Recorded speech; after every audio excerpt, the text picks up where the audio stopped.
క్రీస్తునందు చేరువచ్చినటువంటి ప్రియులైన దేవుని పిల్లలందరికీ ప్రభును రక్షకుడైన క్రీస్తు వారి పేరిట నా ప్రత్యేకమైన వందనాలు తెలియజేస్తా ఉన్నా. ప్రార్థన చేసుకుందాం. సకల ఆశీర్వాదాలకు కారణభూతుడువైన మా తండ్రి, మీ ఉన్నతమైన ఘనమైన శ్రేష్టమైన నామానికి, మీ ప్రియకుమారుడు మా అందరికీ లోకరక్షకుడైన క్రీస్తు వారి పేరట కృతజ్ఞతాస్తుతులు చెల్లిస్తూ ఉన్నాము. దేవ, మా తండ్రివైన దేవ, ఎన్నో విలువైన సంగతులు తండ్రి నీ పిల్లలకు వివరించడానికి సిద్ధపడుతుండగా సమయోచితమైన జ్ఞానాన్ని నాకు అనుగ్రహించండి.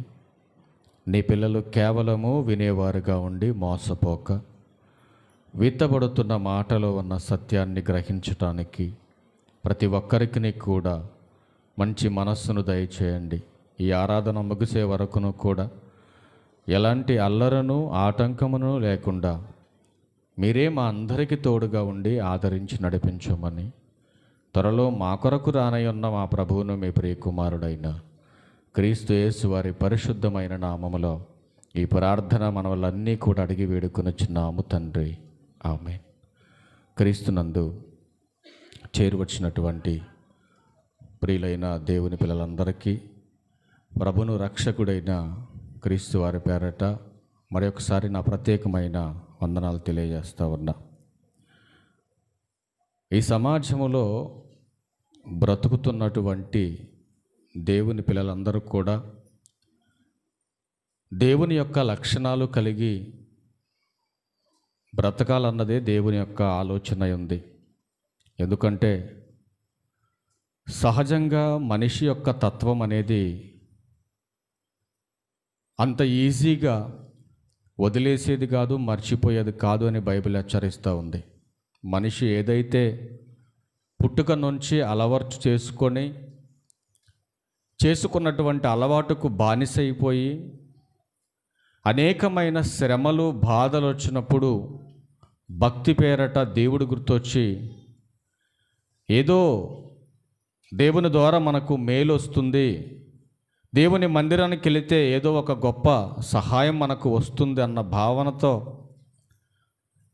తమ అవసరాలు తీర్చుకోవటానికే దేవుని మందిరానికి వస్తున్నారు. కానీ దేవుని మందిరానికి దేని కొరకు రావాలో, దేవుని వాక్యం ఏమని హెచ్చరిస్తుందో, హెచ్చరిస్తున్నటువంటి వాక్యంలో ఉన్నటువంటి సత్యాన్ని ఎలా అర్థం చేసుకోవాలో తెలియనటువంటి క్రైస్తవ విశ్వాస యాత్రలో నేడున్నటువంటి క్రైస్తవ్యము గుడ్డెద్దు చేలోబడ్డట్టుగానే ముందుకెళ్తుంది. కానీ వాక్యానుసారమైనటువంటి ఆలోచన జ్ఞానంతో నేడున్నటువంటి సంఘాలు అరుదుగా ఈ సమాజంలో కనపడడం అనేది చాలా బాధాకరమైన విషయమని ఈ సమయంలో మీకు తెలియజేస్తూ ఉన్నా. నిజంగా దేవుని పిల్లలుగా పిలువబడుతున్న వారందరూ కూడా నిజంగా దేవుణ్ణే ప్రేమిస్తున్నారా? ఒకసారి మనం ఆలోచించవలసినటువంటి అవసరం ఉంది. ఇదే క్వశ్చన్ పెళ్ళయి 10 ఏళ్ళు అయిన తర్వాత ఒక భర్త భార్యని అడిగితే ఎలా ఉంటుందో, బాప్తీసనాలు పొంది సంఘములోకి వస్తూ క్రైస్తవులుగా పిలువబడుతున్న వారిని దేవుడు మరలా ఇదే క్వశ్చన్ అడుగుతున్నాడు అని అంటే మనం ఆలోచించవలసినటువంటి అవసరత ఎంతైనా ఉంది. ఎందుకంటే పెళ్ళైన 10 సంవత్సరాల తర్వాత భర్త అడుగుతున్నాడు, నిజంగా నేనంటే నీకు ప్రేమ ఉందా అని అడుగుతున్నాడంటే నిజంగా భర్త అంటే భార్యకు బాధ్యత, ప్రేమ, ఇష్టం అనేది ఉంటే భర్త క్వశ్చన్ అడుగుతాడమ్మా? భార్యను నిజంగా నేనంటే నీకు ప్రేమ ఉందా అనేటటువంటి మాట ఏ సందర్భంలో అడుగుతాడు భర్త? భర్త చెప్పింది భార్య చేయనప్పుడు, భర్త ఇష్టాలు తెలుసుకోనప్పుడు, భర్త యొక్క కష్ట నష్టాలలో ఇన్వాల్వ్మెంట్ లేనప్పుడు భార్యను అడుగుతాడు భర్త. ఏమని? నిజంగా నేనంటే నీకు ఇష్టం ఉందా, ప్రేమ ఉందా అని అడుగుతాడు. అదే ప్రశ్న ఈరోజు క్రైస్తవ్యాన్ని అడుగుతున్నాడు దేవుడు. నిజంగా నేనంటే మీకు ప్రేమ ఉందా? మీరంటే నాకు ప్రేమ ఉంది కాబట్టే నా కుమారుణ్ణి లోకానికి అనుగ్రహించాను, పంపించాను ఈ లోకానికి. నిజంగా నేనంటే మీకు ప్రేమ ఉంటే ఆ ప్రేమలో వాస్తవం అనేది ఉంటే ఎలా ఉండాలో దేవుడు ఆనాడు ఐగుప్తు బానిసత్వంలో నుంచి బయటకు వచ్చినటువంటి ఇశ్రాయేలీయుల యొక్క పరిస్థితిని మనం ఒక్కసారి జ్ఞాపకం చేసుకోగలిగితే చాలా బాధకరమైనటువంటి పరిస్థితులు మనకు కనపడతాయి. ఎవడైనా బాధలో ఉన్నప్పుడు ఎంతో దీనత్వాన్ని కనపరుస్తాడు. ఆ బాధ తీరిన తర్వాత ఇప్పుడు బాగా ఆకలితో ఉన్నవాడికి ఏది పెట్టినా కానీ సంతృప్తిగా తింటాడు, అవునా కదా? ఇప్పుడు వాడు ఆకలి బాధ తీర్చేసాం మనం, తీర్చేసి హ్యాపీగా ఏ రోజు వాడికి ఆకలి అనేది ఎరగకుండా ప్రతిరోజు వాడికి కావాల్సింది అలా పెడుతున్నాం అనుకోండి, విలువ తెలుసుద్దా మనిషికి? తెలియదండి. ఐగుప్తు బానిసత్వములో ఆ బానిస బ్రతుకులలో కష్టాలు పడుతున్నటువంటి ఇశ్రాయేలీయులకి ఒకరోజు దేవుడు గుర్తొచ్చాడు. దేవుడు గుర్తొచ్చి మోకరించి ప్రతి నిత్యము దేవునికి ప్రార్థిస్తుంటే ఆ ప్రార్థన దేవుని సన్నిధికి చేరింది. దేవుని సన్నిధికి చేరినటువంటి ఆ మొర ఆయన ఆలకించాడు. ఆలకించి మోషే అనే ఒక మహానాయకుడిని పంపించి వారందరినీ కూడా బానిస బ్రతుకుల్లో నుంచి బయటకు తీసుకొచ్చాడు. తీసుకొచ్చినటువంటి తండ్రి వాళ్ళ పట్ల తీసుకున్నటువంటి జాగ్రత్తలు నిజంగా ఈ భూమి మీద ఏ తండ్రి తీసుకోడండి వాళ్ళ మీద తీసుకున్న జాగ్రత్తలు. అన్ని జాగ్రత్తలు వాళ్ళ మీద తీసుకొని వాళ్ళకి ఏది కావాలంటే అది వాళ్ళకి ఫ్రెష్ అయినటువంటి ఫుడ్డు వాళ్ళకి పెడుతూ పోషిస్తూ రక్షిస్తూ నడిపిస్తున్నటువంటి తండ్రిని వాళ్ళు మరిచిపోయి బ్రతుకుతున్నటువంటి ఆ దినాలలో దేవుడు మోషే గారితో ఒక మాట అడిగిస్తున్నాడంటే చాలా బాగుంటుందండి మాట. నిజంగా నువ్వు దేవుణ్ణి ప్రేమిస్తే ఒక్కసారి ఇలా ప్రేమించు నీ చేతనైతే. ద్వితీయోపదేశకాండం 5వ అధ్యాయం, 6వ అధ్యాయం అండి, 6వ అధ్యాయము 5వ వచనం. ద్వితీయోపదేశకాండం 5వ వచనం, నీ పూర్ణ హృదయముతోను, నీ పూర్ణ ఆత్మతోను, నీ పూర్ణ శక్తితోను నీ దేవుడైన యెహోవాను ప్రేమించాలి. ఎలా ప్రేమించాలి అంటే అర్థం ఏంటి? ఈ మాటలో ఉన్నటువంటి అర్థం ఏంటి? ఎప్పుడైనా ఆలోచించారా మీరు? నీ పూర్ణ హృదయముతో, నీ పూర్ణ ఆత్మతో, నీ పూర్ణ శక్తితో దేవుణ్ణి ప్రేమించాలి. అంటే దేవుణ్ణి ప్రేమించాలంటే ఎవరికంటే ఎక్కువగా దేవుణ్ణి ప్రేమించాలి?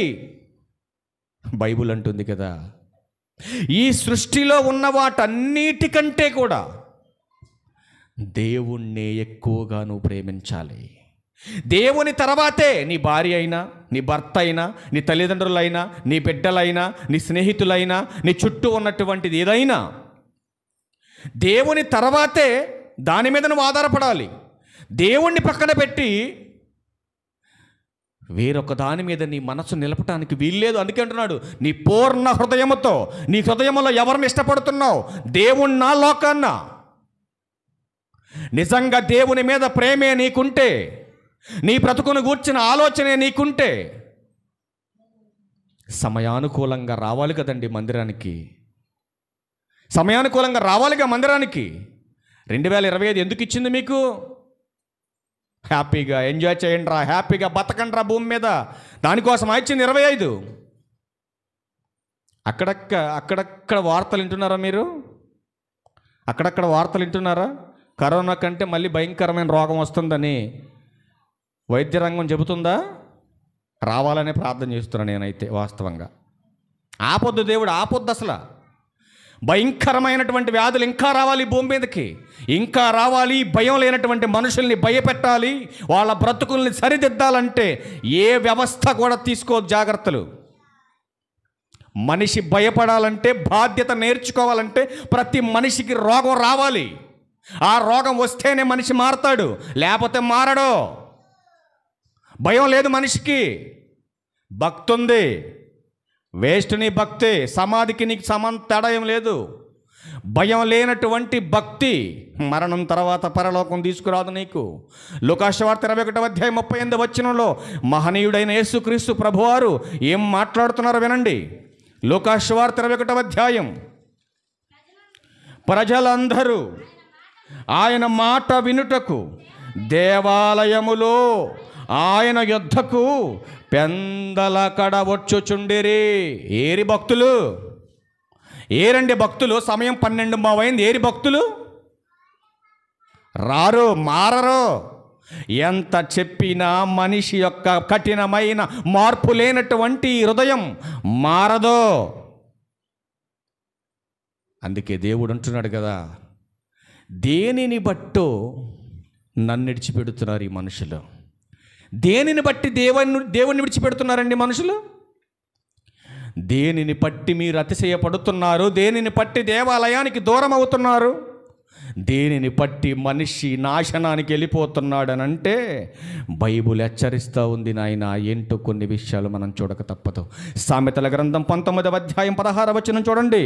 చాలా ప్రాముఖ్యమైన విషయాలు దేవుడు తన గ్రంథంలో రాయించాడు. ప్రతి ఒక్కరూ వినండి జాగ్రత్తగా మనసు పెట్టి. సామెతల గ్రంథం 19వ అధ్యాయం 16వ వచనం, ఆజ్ఞను గైకొనువాడు తనను తాను కాపాడుకుంటాడు. దేవుని మాట వినేవాడు ఎక్కడున్నా ఎలా ఉన్నా తనను తాను కాపాడుకుంటాడు. ఆజ్ఞను గైకొనని వాడు తన ప్రవర్తన విషయమై అజాగ్రత్తగా ఉన్నవాడు ఏం చేస్తాడంట?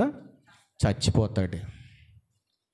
ఎప్పుడైతే తన ప్రవర్తనను దిద్దుకోలేకపోతున్నాడో మనిషి, తన ప్రవర్తన గురించి జాగ్రత్త పడలేకపోతున్నాడో మనిషి, తన ప్రవర్తన విషయమై అజాగ్రత్తగా ఉన్నవాడు ఏదో ఒక రోజున ఖచ్చితంగా చస్తాడని బైబిల్ హెచ్చరించింది. బైబిల్ చెప్పింది అబద్ధం అంటారా నిజమంటారా మీరు చెప్పాలి. లూకాసు వార్త, మళ్ళీ వద్దాం వెనక్కి. లూకాసు వార్త 21వ అధ్యాయం 33వ వచనం చూడండి. లూకాసు వార్త 21వ అధ్యాయం 33వ వచనం, ఆకాశమును భూమియు గతించును గాని నా మాటలంత మాత్రమును గతించవో. గుర్తుపెట్టుకోవాలి ఈ మాట మీరు. అటు మీరు పైన చూస్తున్న ఆకాశము కానీ, మీ కాలు కింద ఉన్నటువంటి భూమి కానీ నాశనముంది వాటికి, కానీ నా మాటకు నాశనం లేదు. నేనొక మాట చెప్పాను, హెచ్చరిస్తున్నానంటే అది మీ బ్రతుకును సరిచేసే మాట, నీ బ్రతుకును నిలబెట్టేటటువంటి మాటలను అర్థం చేసుకోవాలి. అందుకే అంటున్నాడు, తన ప్రవర్తన విషయమై అజాగ్రత్తగానున్నవాడు ఖచ్చితముగా చస్తాడు అని దేవుడు హెచ్చరిస్తున్నాడు. నీ ప్రవర్తన ఎలా ఉంది దేవునిలో? దేవునికి ఇష్టమైన రీతిలో బ్రతుకుతున్నావా? నీ ప్రవర్తన సరిచేసుకో. దేవునికి ఇష్టం లేనటువంటి బ్రతుకును అలవర్చుకొని ఈ లోకం కోసం, దేహం కోసం దేవుని ఆజ్ఞను పక్కన పెట్టి నీకు నచ్చినట్టుగా బ్రతుకుతున్నావా? అయితే నువ్వు చస్తావంటున్నాడు దేవుడు. ఈరోజు సమాజంలో బ్రతుకుతున్న వారు దేనిని బట్టి అతిశయపడుతున్నారో, దేనిని ఆధారం చేసుకొని దైవాన్ని మర్చిపోయి బ్రతుకుతున్నారో ఒక్కసారి మీ గ్రంథాన్ని ఓపెన్ చేసి చూడండి. ఇర్మియా గ్రంథం 9వ అధ్యాయం 23వ వచనం. ఇర్మియా గ్రంథం 9వ అధ్యాయం 23వ వచనం, యెహోవా ఇలాగు సెలవిచ్చుచున్నాడు, జ్ఞాని తన జ్ఞానమును బట్టియు, శూరుడు తన శౌర్యమును బట్టియు అతిశయింపకూడదు, ఐశ్వర్యవంతుడు తన ఐశ్వర్యమును బట్టి అతిశయింపకూడదు. ఏ రోజు జ్ఞానముందని ఒకడు, డబ్బుందని మరొకడు, ఇంకొకడు బలముందని మరొకడు, ఎవడుకు నచ్చినట్టుగా వాడు అతిశయపడుతున్నాడు ఈ భూమి మీద. నీకు జ్ఞానాన్ని ఇచ్చింది ఎవరు? నీకు డబ్బునిచ్చింది ఎవరు? నీకు బలాన్ని ఇచ్చేది ఎవరు? సమస్తాన్ని ఇవ్వగలిగేది దేవుడు. ఇవన్నీ ఇస్తున్నటువంటి దేవుని యందు అతిశయపడకుండా ఈ లోకంలో ఏదో సంపాదించానని, ఏదో సాధించానని దేవుణ్ణి మరచిపోయి ఇర్రవీగుతున్నావే భూమి మీద. ఏం చేద్దామని సమాజంలో? అందుకే దేవుడు అంటున్నాడు, ఇట్లాంటి అతిశయం కలిగిన వారు, గర్విస్తున్న వారు అస్సలు నాకు ఇష్టం లేదు వాళ్ళంటే. అట్లాంటి వాళ్ళంటే నాకు ఇష్టం లేదు. సామెతల గ్రంథం 16వ అధ్యాయం 5వ వచనం చూడండి. అట్లాంటి లక్షణాలు కలిగిన వాడు, డబ్బున్నవాడు డబ్బును బట్టి అతిశయపడుతున్నాడా? జ్ఞానం ఉన్నవాడు జ్ఞానాన్ని బట్టి అతిశయపడుతున్నాడా? బలం ఉన్నవాడు బలాన్ని బట్టి అతిశయపడుతున్నాడా? ఎట్లాంటి లక్షణాలు కలిగిన వాడిని అస్సలు నేను ఇష్టపడనంటున్నాడు దేవుడు. చూడండి ఏమంటున్నాడు, గర్వ హృదయులందరూ యెహోవాకు అసహ్యమైనటువంటి వారిల్లు, నిశ్చయముగా వారు శిక్షనందుదురు. దేనిని బట్టి గర్విస్తున్నావు నువ్వు భూమి మీద? దేనిని బట్టి అతిశయపడుతున్నావు? నేనెందుకు రావాలండి మందిరానికి? నాకేం కొరతండి, నాకేం కొదవండి, ఏమీ లేనోడు వెళ్ళాలి మందిరానికి, కష్టాలు ఉన్నోడు వెళ్ళాలి మందిరానికి, అనేకమైనటువంటి బాధలు ఉన్నోడు వెళ్ళి తన బాధను వ్యక్తపరుచుకోవాలి మందిరానికి వెళ్ళి. నాకేంటి బాధ, నేనెందుకు రావాలి మందిరానికి అనుకుని అతిశయపడుతున్నావా? అందుకే అంటున్నాడు దేవుడు, గర్వ హృదయులందరూ నాకు అసహ్యులు వాళ్ళు. ఎలాంటి గర్వం ఉంది నీలో?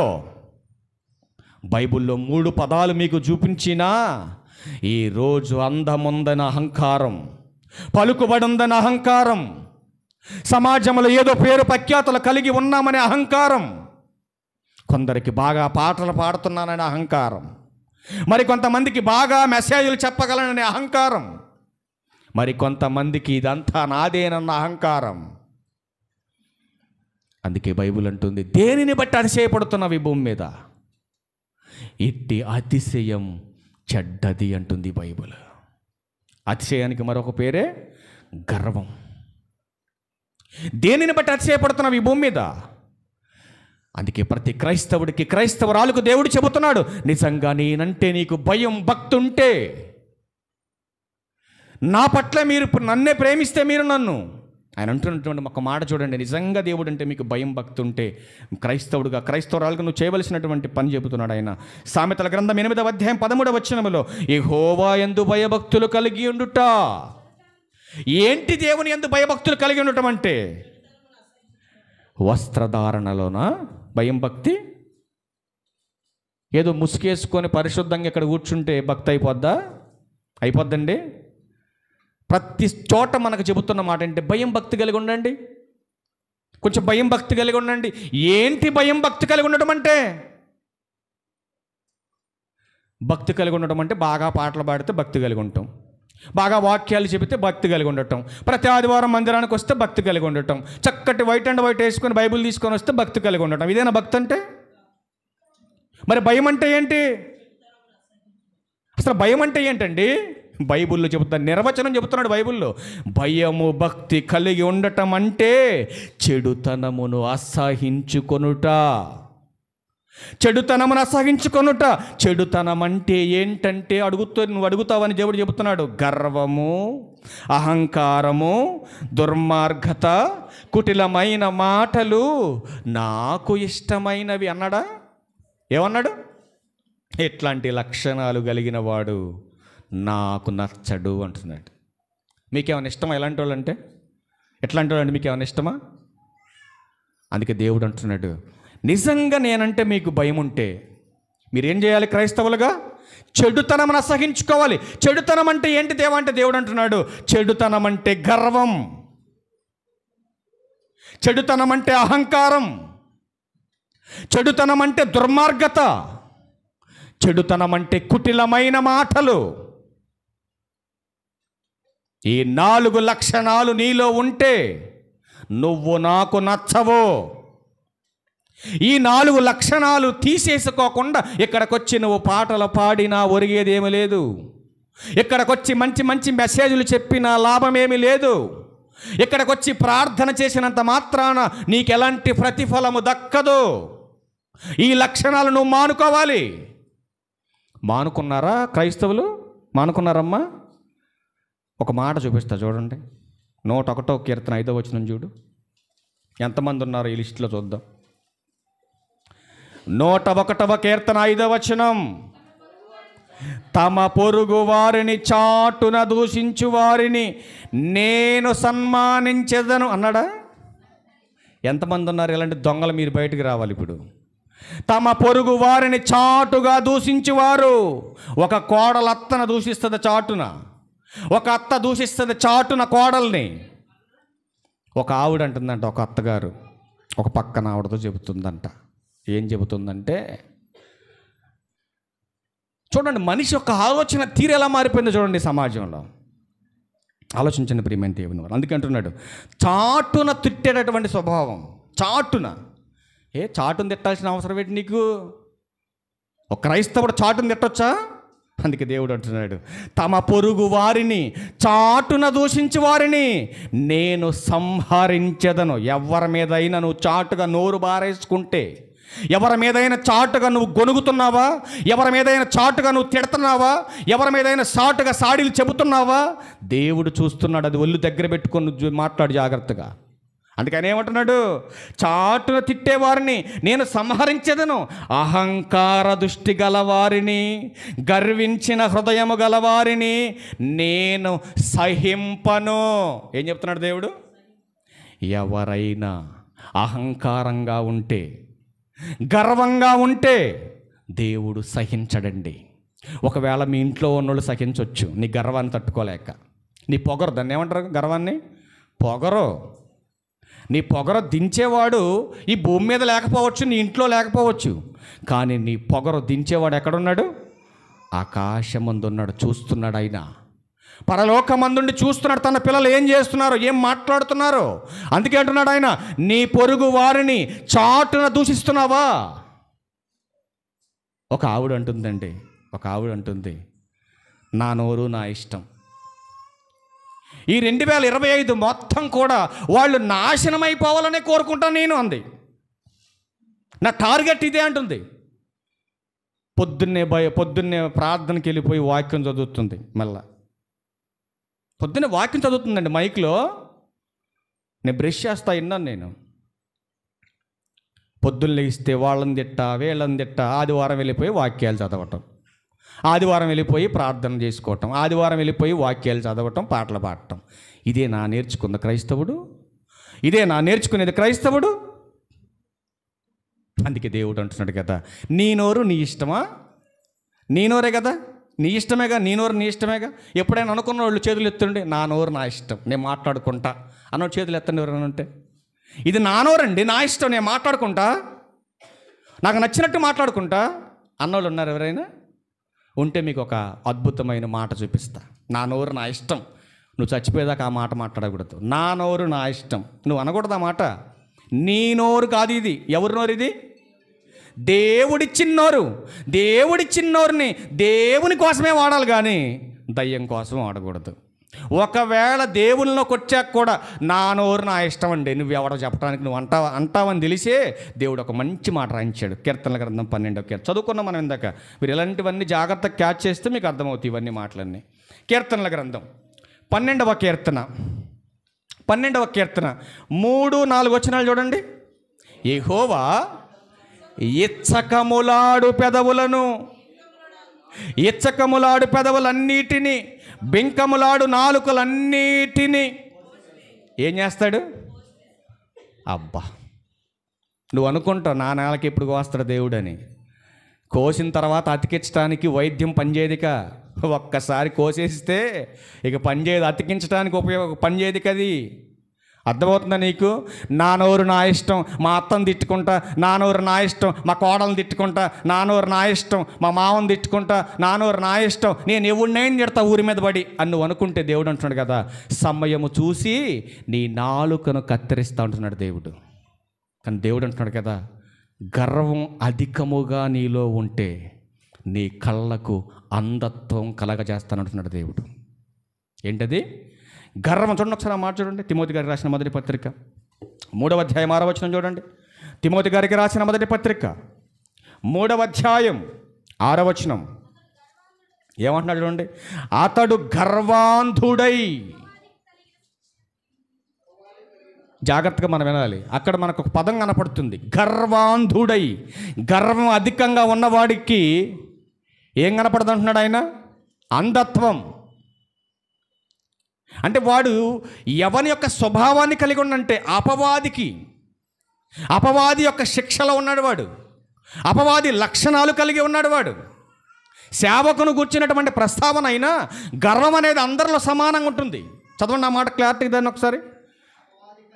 అపవాదికి కలిగిన శిక్షావిధికి చూడండి లోబడకుండానట్లు కొత్తగా చేరిన వాడై ఉండకూడదు.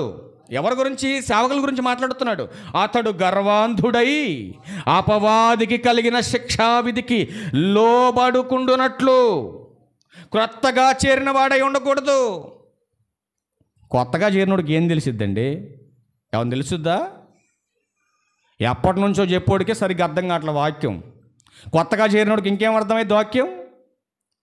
ఏదో 4 మొక్కలు నేర్చుకొని ఎగిరిపడద్దు అంటున్నాడు. దాని అర్థం అదే. 4 మొక్కలు నేర్చుకొని నాకు అంతా వచ్చు అన్నట్టుగా ఎగరొద్దు. అలా ఎగిరేటటువంటి వాళ్ళు గర్వం ఉంటుంది. అలా గర్వం కలిగినటువంటి వాడు అపవాది. ఆనాడు గర్వించే పరలోకం నుంచి నెట్టవేయబడ్డాడు వాడు. మీరు 4 మొక్కలు నేర్చుకొని కొత్తగా సంఘానికి వచ్చి నాకు అంతా తెలుసులే అని మీరు గర్విస్తే ఆ గర్వం వలన నీకు గుడ్డితనం వస్తుందంటున్నాడు దేవుడు. ఆలోచించండి. గర్వం వలన ఏమొస్తుంది? గుడ్డితనం వస్తుంది. ఆ గుడ్డితనం వచ్చిన తర్వాత దేవుడు ఏం చేయబోతున్నాడు? ద్వితీయోపదేశకాండం 32వ అధ్యాయం చూడండి. ఆ గర్వాంధుడైనటువంటి వాడికి దేవుడు ఎలాంటి శిక్షను అమలు చేస్తున్నాడు చూడండి, గర్వం నీలో ఉంటే. ద్వితీయోపదేశకాండం 32వ అధ్యాయం 35వ వచనం. వారు కాలు జారు కాలమున పగ తీర్చుటయు ప్రతిఫలమిచ్చుటయు నావే అంటున్నాడు. దేనిని బట్టి గర్విస్తున్నావు నువ్వు? డబ్బు ఉందని గర్విస్తున్నావా? జ్ఞానం ఉందని గర్విస్తున్నావా? బలముందని గర్విస్తున్నావా? అంతా నాకు తెలుసులే అని నువ్వు అనుకుంటున్నావా? అట్లాంటి ఆలోచనే నీకుంటే దేవుడు చెబుతున్నాడు, ఏదో ఒక రోజున నువ్వు కాలు జారి పడకుండా పోవు నాయన, గుర్తుపెట్టుకుంటున్నట్టు. నీ కాలు జారే సమయమున నీ మీద పగ తీర్చుకుంటాను నేను. ఈరోజు డబ్బు ఉందని ఎగురుతున్నావు, ఎగురు. ఆ డబ్బు లేకుండా చేస్తాను నీ దగ్గర. ఆ డబ్బు లేకుండా చేస్తాను నేను. జ్ఞానం ఉందని ఎగురుతున్నావా? ఆ జ్ఞానం లేకుండా చేస్తాను నేను. మంది బలగం ఉందని ఎగురుతున్నావా? మందిని లేకుండా చేస్తాను దేవుడు చెబుతున్నాడు. చూపిస్తా ఇప్పుడు మీకు నేను అన్ని మాటలన్నీ కూడా. అందుకే దేవునిలో ఉన్న దేవుని పిల్లలందరూ కూడా అతిశయపడాలంటే దేవుని జ్ఞానాన్ని బట్టి అతిశయపడు. దేవుని ఉన్నతమైనటువంటి స్థితిని బట్టి అతిశయపడు. అంతేగాని లోకంలో ఉన్న వాటి కోసం, ఈ దేహం కోసం అతిశయపడితే అట్టి అతిశయం చెడ్డదని దేవుడు మాట్లాడుతున్నాడు. అందుకే మీరు కాలు జారు కాలమున ప్రతిఫలమిచ్చుట నావే. వారు ఆపద దినము సమీపించును, వారి గతి త్వరగా వచ్చును, వారికి ఆధారము లేకుండా పోతుంది అన్నట్టు. ఏ మందిని చూసుకొని అయితే నువ్వు గర్వపడుతున్నావో, ఏ డబ్బును చూసుకొని నువ్వు గర్వపడుతున్నావో, ఆ ఆధారం లేకుండా పోతుంది ఒకరోజు నీకు అంటున్నాడు ఆయన. నిజంగా పోదా? ఇప్పుడు నాకు డబ్బు ఉందని బాగా గర్వించాను అనుకోండి, సరే డబ్బు దాకెందుకండి. ఇప్పుడు నా కారు ఉంది, నేను అంత గొప్పోడు లేడని గర్వించాను అనుకోండి, కారు ఉంటుందా పోద్దా? మీరు చెప్పాలి. పోద్దా? ఎన్నోసార్లు నాకు నేనే పోగొట్టుకోవాలని చాలాసార్లు ప్రయత్నం చేశాను. కానీ అది దేవుని పని కోసం కొనుక్కున్నాను కాబట్టి దేవుడు ఆయనే సర్దుబాట్లు చేసుకుంటూ ముందుకు తీసుకుంటూ వెళ్ళిపోతున్నాడు. ఈరోజు నాది కాని దానికోసం నేను గర్వపడ్డాను అనుకోండి, ఏమన్నా లాభం ఉంటుందా? మీరు ఆలోచించండి. అందుకే దేవుడు అంటున్నాడు కదా, నీకు ఆధారం లేకుండా, ఏ ఆధారాన్ని చూసుకొని అయితే నువ్వు గర్వపడుతున్నావో ఆ ఆధారం లేకుండా నేను చేస్తాను నీకు అంటున్నాడు. చేసి ఏం చేస్తాడు? ఆధారం లేకుండా చేసి. ఇప్పుడు బాగా డబ్బు ఉన్నోడు గర్వించాడు అనుకోండి, ఆయన ఏమైనా చేయగలవా మనం? ఏం చేయలేం. ఇప్పుడు డబ్బంతా పోయింది. ఇప్పుడు అందరి మాట వినాలి ఇప్పుడు మూసుకొని, అంతేనా కదా? ఇప్పుడు డబ్బు ఉన్నప్పుడు ఎవడ మాట వింటాడా? నువ్వెంత, నీ లెక్క ఎంత, నీ బతుకెంత అంటాడు. ఇప్పుడు డబ్బు లేకుండా చేశాడు దేవుడు. అక్కడెక్కడో ఉండాల్సిన తీసుకు చెట్టు కింద పెట్టాడు దేవుడు. ఇప్పుడు ఎవడ మాట వింటాడు? ఇటు చెట్టు కింద ఉన్నాడు. ప్రతి ఒక్కడి మాట వింటాడు. అందుకే దేవుడు అంటున్నాడు, ఆధారము లేకుండా చేసి, దేనిని ఆధారం చేసుకొని నువ్వు గర్వించావో దానిని ఆధారం లేకుండా చేసి నిన్ను దిగజార్చి కిందకి, ఆ దిగజార్చినటువంటి నిన్ను ఏం చేస్తున్నాడు దేవుడు చూడండి. యెషయా గ్రంథం 2వ అధ్యాయం 17వ వచనం చూడు. యెషయా గ్రంథం 2వ అధ్యాయం 17వ వచనం చదువునానా? చూడండి. ఎప్పుడు నీకున్న ఆధారాన్ని బట్టి నువ్వు గర్విస్తున్నప్పుడు ఆ ఆధారాన్ని లేకుండా చేసేసి అప్పుడు నరుల అహంకారము అణగదొక్కబడును, మనుషుల గర్వము తగ్గించబడును. ఆ దినమున యెహోవా మాత్రమే ఘనత వహించును. చూసారండి నేను చెప్తున్నాడు దేవుడు. దేన్ని బట్టి గర్విస్తున్నావు భూమి మీద? ఆ గర్వాన్ని అనపశక్తిమంతుడైన ఏం చేస్తాడు ఆయన? తొక్కుతానన్నాడు. తొక్కుతాడు ఆయన. ఈరోజు నీ దగ్గర డబ్బు ఉందని జనం మీద ఎక్కి తొక్కాలని చూస్తున్నావేమో. ఈరోజు జ్ఞానం ఉందని, అధికారం ఉందని ఈ సమాజం మీద నువ్వు గర్విస్తున్నావేమో. జాగ్రత్త. ఎట్లాంటి పరిస్థితి ఒక ఆయన దగ్గరికి వచ్చిందని, ఎట్లాంటి పరిస్థితే. ప్రారంభంలో మనలాగే మాట్లాడుతున్నాడు ఆయన కూడా. ప్రారంభంలో ఏమంటాడు తెలుసా? దేవా ఎంత గొప్పోడు అయ్యా నువ్వు, నీ గొప్పతనం ముందు ఈ మనుషులు ఏపాటోళ్ళు, నీ కృప ముందు, నీ ఆశీర్వాదాల ముందు, నీ మేలుల ముందు ఈ భూమి మీద ఎవ్వరు సాటి కాదు. ప్రారంభ దినాలలోనేమో దేవుణ్ణి గొప్ప చేశాడు. గొప్ప చేసినటువంటి దేవుడేమో అనేకమైనటువంటి అధికారాలు ఇచ్చాడు, ఐశ్వర్యాన్ని ఇచ్చాడు. అధికారాన్నిచ్చి ఐశ్వర్యాన్నిచ్చి అందలం ఎక్కిస్తే ఎక్కించినటువంటి వాడికి అంధత్వం ఏర్పడింది.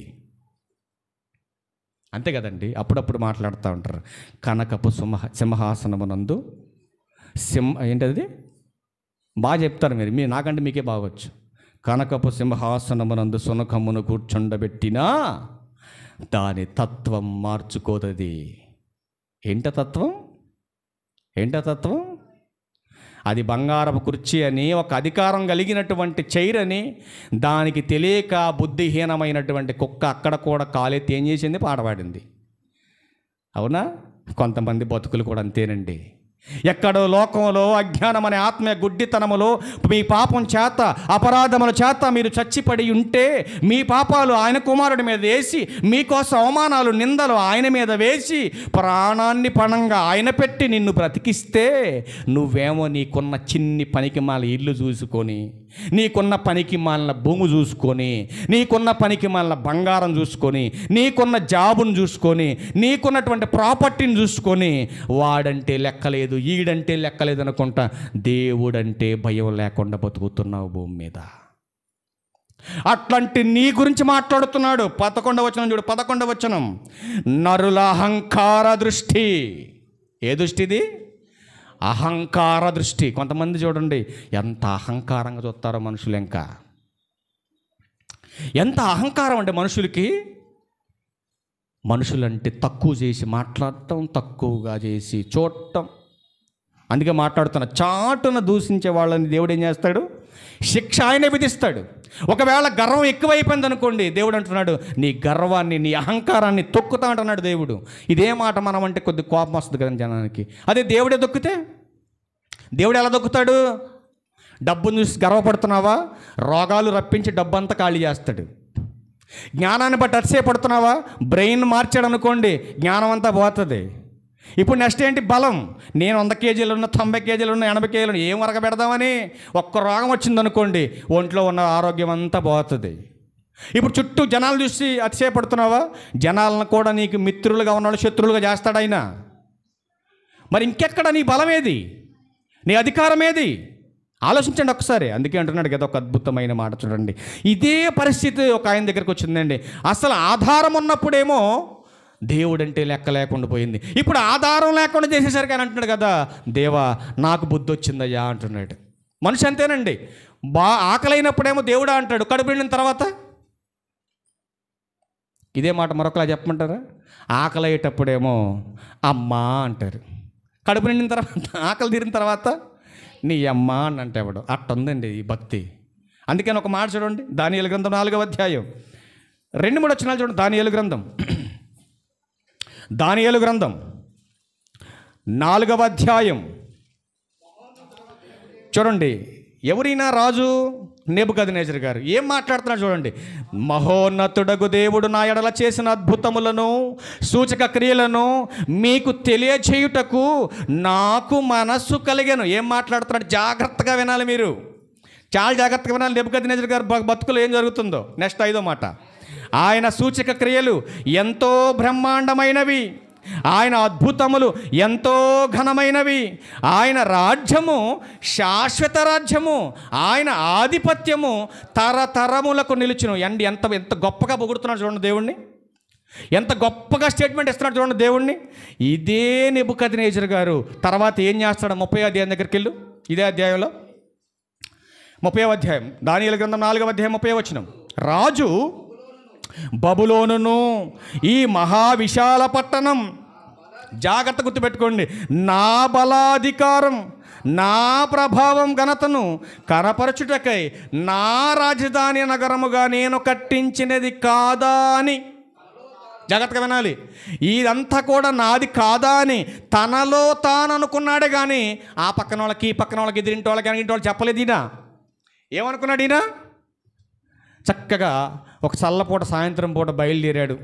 రాజనగరంలో బయలుదేరి ఆ వీధుల్లో పోతా అనుకుంటున్నాడు, ఈ బిల్డింగ్ నేను కట్టించింది కాదా, ఈ రోడ్డు నేనే వేయించింది కాదా, అసలు ఇంత మహాపట్టణాన్ని కట్టించడానికి ఇదంతా నా బలం కాదా, నా జ్ఞానం కాదా, నా గొప్పతనం కాదా? మనం కూడా అప్పుడప్పుడు అంటూ ఉంటాం. చాలాసార్లు చెప్పుకుంటాం. మీకు ఈ టాపిక్ వచ్చినప్పుడు గుర్తొస్తాడు ఆయన. నాకు మంచి ఇల్లు కట్టించేసి కుర్చీ వేసుకొని కాళ్ళ మీద కాలు వేసుకొని మేసం తిప్పుతాడు. ఇలాగా నా అంత మగోడు లేడు, ఇంత ఇల్లు కట్టిన మగోడు ఇక్కడ ఈ ప్రాంతంలో అన్నాడు ఇంటి ముందు కూర్చొని. సరే, మేము ఆ రోజు 7th క్లాస్ చదువుకునేటప్పుడు ట్యూషన్కి పక్కన గౌడ స్కూల్ ట్యూషన్ పెట్టేవాడు. అక్కడికి వెళ్తుంటే వెళ్ళేటప్పుడు పూలదండలు అన్నీ మంచి హంగామా ఆడావుడిగా ఉంది. ఈయన ఎదురు కూర్చొని ఉన్నాడు. సరే, మేము అటు చూసుకుంటూ అటు వెళ్ళిపోయాం. అటు వెళ్ళి రిటర్న్ ఇటు 1:30 వచ్చేటప్పటికి ఆనందపడవలసినటువంటి గృహప్రవేశం దగ్గర బావురుమని ఎడుతున్నారు. ఏంటి ఎడుతున్నారని చెప్పేసి మరి చిన్న వయసు కథని గబగబా ఆడికి వెళ్ళేసరికి ఆళ్ళీళ్ళు అనుకునే మాటలు మా దగ్గరకు వచ్చేసి, ఆ మాట ఇప్పటికీ నేను మర్చిపోలా. నాలా ఎవడు కట్టలేడండి ఇంతలా ఇల్లు అనుకున్నాడు. కరెక్ట్గా ఈ సమయానికి గృహప్రవేశం చేసే సమయానికి 2 నిమిషాల ముందే గొంతులో ఉన్న ఆయుష్ వెళ్ళిపోయింది. ఆలోచించండి. ఎప్పుడైనా నా గొప్పతనం వల్లే ఇంత పంట వేస్తున్నా నేను, నా గొప్పతనం వల్లే ఇంత పంట మా ఇంటికి వచ్చింది, ఇదిగో నా గొప్పతనం వల్లే ఈ వాహనాన్ని కొనుక్కున్నాను నేను, నా గొప్పతనం వల్లే ఇంత ఇల్లు కట్టుకున్నాను నేను, ఇదిగో నా వల్లే ఈ స్లాప్ వేసుకున్నాను నేను అన్నాను అనుకోండి, ఉంటుందా? ఊడి నెత్తిన పడుతుంది ఏదో ఒక రోజున. మీరు పడుకునే ముందు అబ్బా ఎంత అందమైన ఫ్యాన్ కొనుక్కున్నానో, నా కష్టార్జితం వల్ల అనుకొని పడుకో ఫ్యాన్ కింద. తెల్లారేసరికి ఊడి నెత్తిన పడకపోతే అప్పుడు అడుగు. ప్రతిసారి పడుకునే ముందు ఫ్యాన్ ఇంకా చూడండి, అప్పుడు ప్రార్థన గుర్తొస్తుంది మీకు. ఫ్యాన్ వేసుకొని ఆగి దుప్పట కప్పుకొని పడుకున్నాను నువ్వు అనుకుంటావు. దుప్పట తీయడం పెద్ద పని కాదు ఫ్యాన్కి. నువ్వు ఆలోచించుకో. ఫ్యాన్ తలుచుకుంటే నీకు కట్ చేసి పోద్ది పైకి మళ్ళీ ఫ్యాను.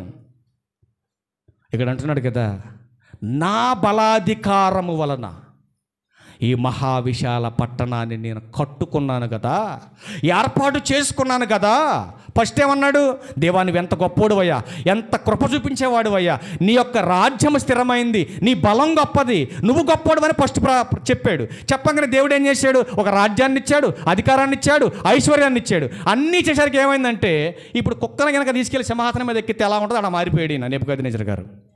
మారిపోయి అంటున్నాడు, ఇదంతా నా గొప్పతనమే, నా గొప్పతనమే, నా గొప్పతనం అంటుంటే దేవుడు అంటున్నాడు, వారు పిచ్చోడా, నీ గొప్పతనం అని నువ్వు అనుకుంటున్నావు, అయితే ఈ గొప్పతనాన్ని నీ దగ్గర నుంచి తీసేసి అది వాళ్ళకి ఇచ్చేస్తున్నాను నేను. ఇక నీకు పనే ఉంది ఇక్కడ. ఇప్పుడు నేను ఇచ్చిన అధికారాన్ని బాగొట్టుకున్నావు నువ్వు, నీకు పనే ఉంది ఇక్కడ. అయితే ఇక నువ్వు వెళ్ళిపోయి డైరెక్ట్ పశువులు తిని గడ్డి తినమన్నాడు వెళ్ళి. చూడండి ఎంత బాగుంటుంది ఆ మాట. చూడండి కిందకి వెళ్తే చూడండి, రాజు నోట ఈ మాట ఉండగా ఆకాశము నుండి ఒక శబ్దం వచ్చేసినప్పుడే, ఎవరికి చెప్పకుండానే తనలో అనుకున్నాడు ఆ మాట. అనుకోవటమే వెంటనే పరలోకమందున దేవునికి వినపడింది. వినపడంగానే వెంటనే దేవదూతను పంపించాడు, వెళ్ళు వాడి దగ్గరికి వెళ్ళు. నేనిచ్చిన డబ్బు చూసి, నేనిచ్చిన అధికారాన్ని చూసి, నేనిచ్చిన బలాన్ని చూసి అదంతా వాడిదనుకుంటున్నాడు వాడు, పిచ్చోడాడు. ఆడికి చెప్పెళ్ళి. గర్వంతో మదం ఎక్కిపోయాడాడు. వాడి గర్వం దించాలి, చెప్పేళ్ళాడికి ఆ మాట. ఏం చెబుతున్నాడు చూడండి, 32వ వచనం నుంచి చూడు. తమ యొద్ద నుండి మనుషులు నిన్ను తరిమెదరు, నీవు అడవి జంతువుల మధ్య నివాసము చేయుచు పశువుల వలె గడ్డి మేస్తావు. ఏం చెప్పాడు దేవుడు? ఇప్పుడు నువ్వు బిర్యానీలు తినటానికి లేదిక, మంచి రుచికరమైనటువంటి ఫుడ్ తినటానికి లేదు, మంచి బెడ్ లేదు, మంచి రాజభోజనం లేదు నీకు ఇక. ఇప్పుడు నువ్వు తినే భోజనం ఏంటో తెలుసా నెబుకద్నెజరు? ఏంటి దేవా ఇట్లాంటి పరిస్థితి నాకెందుకనంటే దేవుడు అంటున్నాడు, నీకు కొవ్వు పట్టింది ఒంటికి, నీ కొవ్వు కరిగించాలంటే పశువులు తినే గడ్డి తినాలి. ఇక నువ్వు ఎన్ని దినాలు తినాలి? 7 మాసాలు తినాలి. చివరికి వచ్చేసరికి 36 దగ్గరికి వెళ్ళిపోండి. ఇదంతా మనకు అవసరం లేదు, 36 దగ్గరికి వెళ్ళిపోండి. ఆ సమయం ఏ సమయమందు? ఆ 7 మాసాలు జరుగుతున్న పరిస్థితుల సమయమందు వచ్చిందంటండి? ఆ మొదటి 2-3 వచనాల్లో మనం చదువుకున్నప్పుడు ఉన్న బుద్ధిని చూశారు. ఇదంతా పోయేసరికి ఆ మొదటి బుద్ధి మళ్ళీ వచ్చింది దీనికి. వచ్చి అంటున్నాడు, ఏమంటున్నాడు చూడండి, రాజ్య సంబంధమగు ప్రభావమును, నా ఘనతయు, నా తేజస్సును నాకు కలిగెను. ఎప్పుడు కలిగింది మళ్ళీ ఇదంతా? బుద్ధి వచ్చింది. తప్పిపోయిన కుమారుడు కూడా బుద్ధి ఎప్పుడు వచ్చింది? జేబులో డబ్బు దండిగా ఉన్నప్పుడు. తండ్రి యొక్క ప్రేమ గుర్తురాలా, తండ్రి కుటుంబంలో ఉన్నటువంటి ఆప్యాయత గుర్తురాలా. ఎప్పుడైతే డబ్బును పంచుకున్నాడో దూర ప్రాంతానికి వెళ్ళిపోయి ఈ దుర్వ్యసనాలకు లోనైపోయి డబ్బంతా దారబోసాడు లోకం మీద. ఒంట్లో ఉన్న ఓపిక అంతా దారబోసేశాడు. చివరికి నిర్జీవమైన కట్టెగా మిగిలి తినటానికి కూడా తిండి లేని దిక్కు లేని పరిస్థితిలో ఉన్నప్పుడు అప్పుడు బుద్ధి వచ్చిందండి ఆడికి. మనకు కూడా అంతే. మనకు గర్వం వచ్చినప్పుడు కళ్ళు నెత్తికెక్కుతాయి అంట. నెత్తికెక్కినప్పుడు నెత్తి మీద ఉన్నటువంటి కళ్ళు దింపాలి కదా. మరి కిందకి దింపాలంటే ఏం చేయాలి? ఈ దేనిని బట్టి అయితే గర్విస్తున్నావో దానిని అనగదొక్కుతాడు దేవుడు. దాన్ని అనగతొక్కిన తర్వాత నీకు అర్థమైద్ది, అయ్యో ఈ డబ్బును చూసాక నేను గర్వించాను అందుకే పోయింది, బలాన్ని చూసే గర్వించాను నేను అందుకే బలం పోయింది, జ్ఞానాన్ని బట్టగా అతిశయపడుతున్నాను. ఒకడు అన్నాడు, ఆప్టాల్ని 8వ తరగతి 9వ తరగతి జ్ఞానం బైబుల్ చెప్పడానికి సరిపోదు, నువ్వు బైబుల్ బాట్ చేయడానికి అన్ఫిట్ అన్నాడు. వాడి బ్రతుకు ఛాలెంజ్ చేశాను నేను. 66 పుస్తకాల్లో ఉన్న జ్ఞానం నేను చెబుతాను, నువ్వు డిగ్రీ చేసినా కూడా నేను చెబుతాను, నువ్వు చెప్పు. నీ సంఘాన్ని తీసుకురా, నా సంఘాన్ని తీసుకొస్తా, చెప్పించు. మరి ఎవడే జ్ఞానం చెబుతున్నాడు? చదువెందుకు రయ్యా? దేవుని జ్ఞానం కావాలా బోధించడానికి? కొన్ని పరిస్థితుల్లో కొన్ని పాయింట్స్ చెప్పడానికి కావాలి చదువు. కానీ ఆ జ్ఞానాన్ని దేవుడు నాకు ఇచ్చాడు.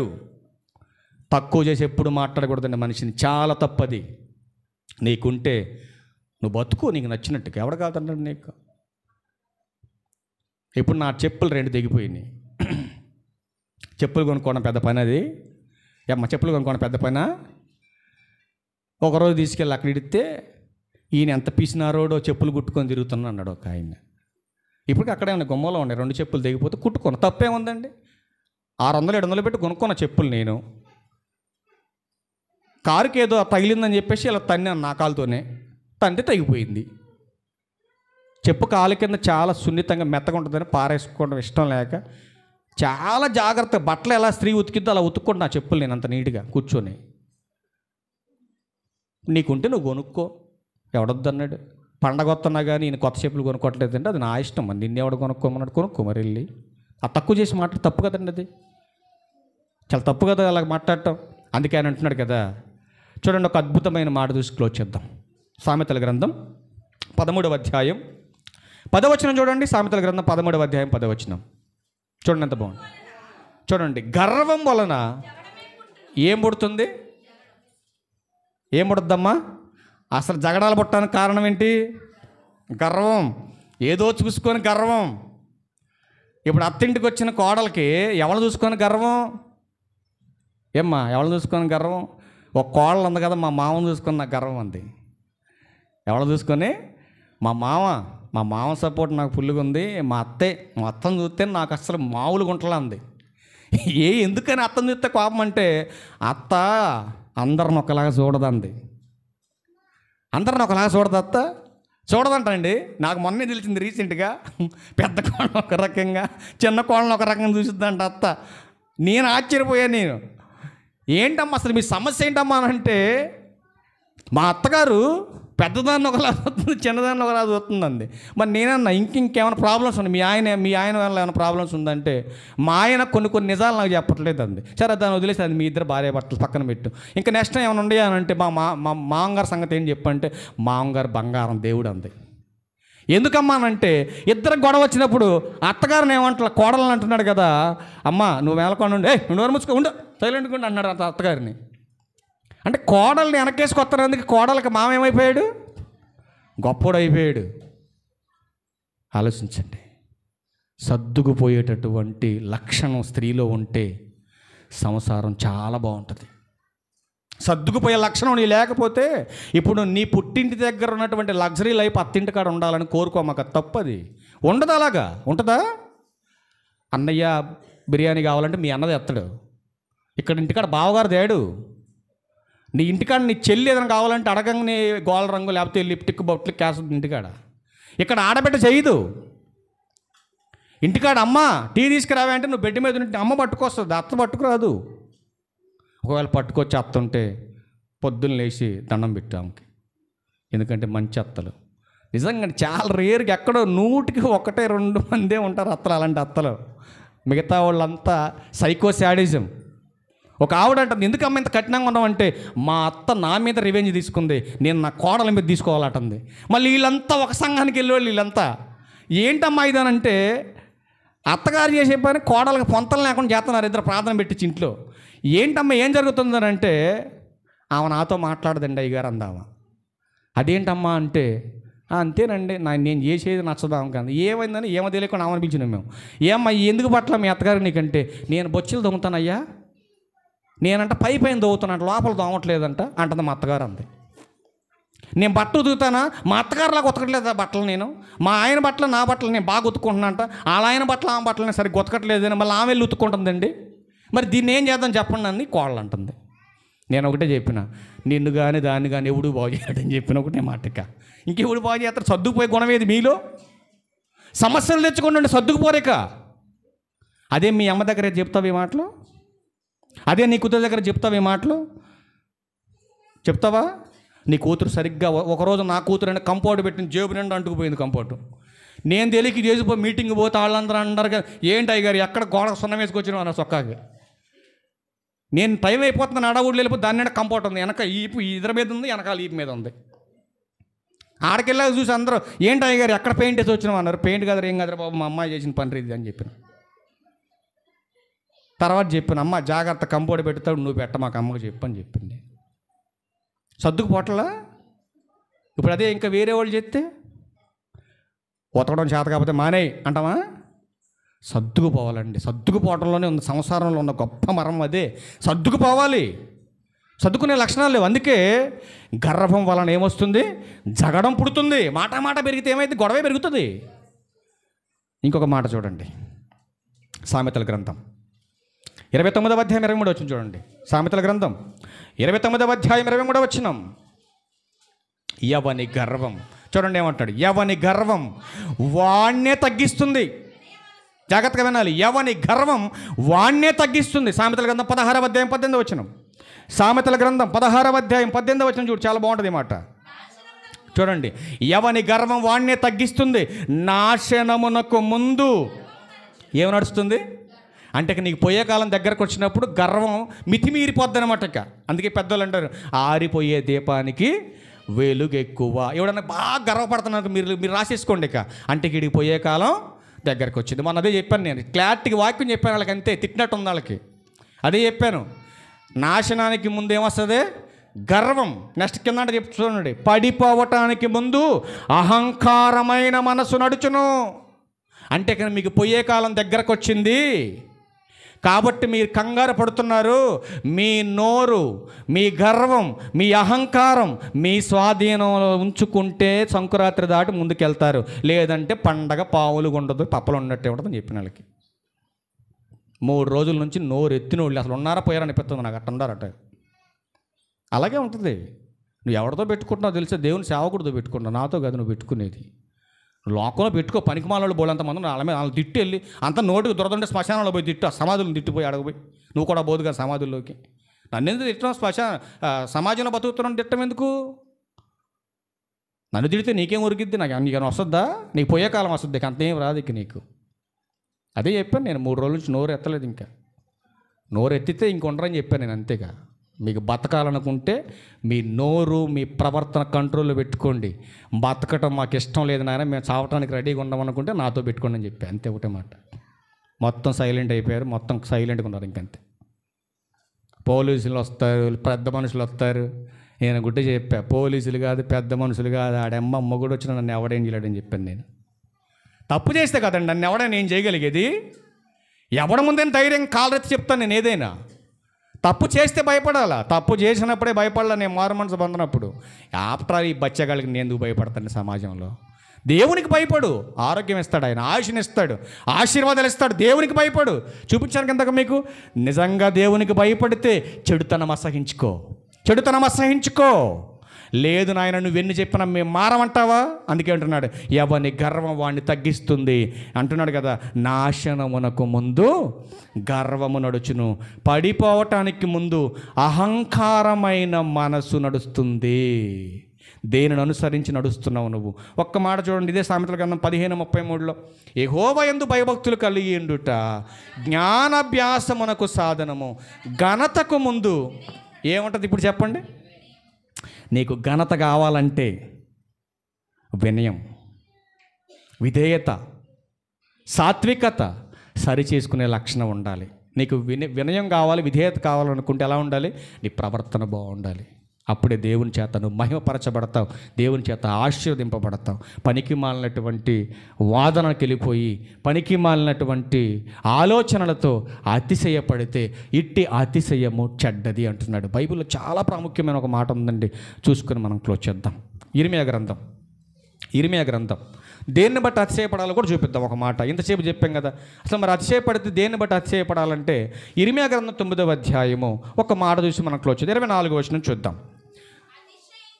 అతిశయించువాడు దేనిని బట్టి అతిశయింపవలెననగా, భూమి మీద కృప చూపుచు నీతి న్యాయములు జరిగించుచున్న యెహోవాను నేనేనని గ్రహించి నన్ను పరిశీలనగా తెలుసుకొనుటయే తెలుసుకొనుటను బట్టియే అతిశయింపవలెను.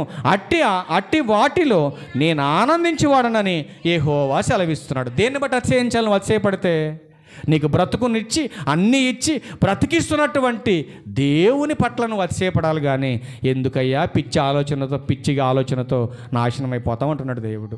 అందుకే గర్వం ఎంత ప్రమాదమానంటే ఎంతో ప్రమాదమని బైబిల్ చెప్తా ఉంది. ఇప్పుడు చెప్పండి, గర్వాన్ని అనుసరించి నడవాలా, ఉపేక్షించాలా? ఏమంటే ఏం చేయాలి? గర్వాన్ని ఎంతమంది గర్వాన్ని వదిలేస్తున్నారు? చేతులు ఎత్తండి. ఈ రోజు నుంచి మేము గర్వాన్ని వదిలేస్తున్నాం. అందరూ గర్వంతో ఉండోళ్ళే, ఏ ఊరు విడిచిపెట్టరు దాన్ని. ఎందుకంటే అది పుట్టింటి కంటే ప్రాముఖ్యకరమైనది. అది అర్థమైందండి. గర్వాన్ని ఎవరు విడిచిపెడతారు? ఎవరైనా విడిచిపెట్టరు. ఎందుకంటే అది లేకపోతే మనిషి బతకలేడండి. ఎందుకంటే తొందరగా చావాలంటే గర్వమే మన దగ్గర ఉండాలి, అంతేనా? అందుకనే గర్వం చాలా ప్రమాదకరమైనటువంటి ఆ పరిస్థితులు కలగజేసినటువంటి లక్షణాన్ని ప్రభు పనిలో ఉన్నటువంటి వారికి ఉండకూడదని దేవుని గ్రంథం మనకి హెచ్చరిస్తూ ఉంది. ఎందుకంటే గర్వ హృదయులందరినీ దేవుడు ఏం చేయబోతున్నాడు? అసహించుకుంటున్నాడు. మరి అసహించుకునేవాడు పరలోకానికి వెళ్ళాడు కదా. మీరు ఆలోచించండి. ఇప్పుడు అసహించుకునేవాడిని మీ ఇంటికి పిలుస్తావా? నువ్వు అసహించుకునేవాడిని ప్రేమిస్తావా? నువ్వు అసహించుకునేవాడికి ఏదైనా పెట్టగలుగుతావా? పోనీ నువ్వు అసహించుకునేవాడిని నీ పక్కన కూర్చుంటావా? కాసేపు కూర్చో. మరి గర్వం ఎందుకండి మనలో ఉంచుకోవాలి? అసహించుకుంటాడు కదా దేవుడు. మరి గర్వాన్ని తీసేయండి.